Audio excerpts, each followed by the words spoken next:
Et si le monde des affaires n'allait pas si mal?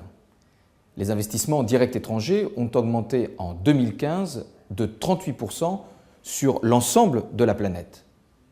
Cela n'était pas arrivé depuis la crise de 2008. Bonne nouvelle, mais pas pour tout le monde. Car le Brésil n'accompagne pas cette percée, comme d'ailleurs les autres pays des BRICS, mis à part la Chine. En 2015, l'investissement étranger au Brésil a chuté de 12%, reléguant l'attractivité du pays à la 8e place mondiale. Néanmoins, certains secteurs brésiliens maintiennent leur attrait pour les capitaux étrangers. C'est le cas de l'industrie des machines-outils, de la santé ou encore des nouvelles technologies. D'ailleurs, le nouveau gouvernement a bien saisi l'enjeu d'ouvrir les marchés hier fermés au capital étranger. Exemple, la possibilité aujourd'hui de détenir 100% et non plus 49% des compagnies aériennes brésiliennes.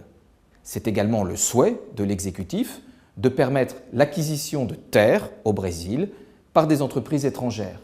Cette proposition, contestée, devrait toutefois largement satisfaire le premier partenaire commercial du Brésil, la Chine. Mais le gouvernement brésilien veut encore aller plus loin.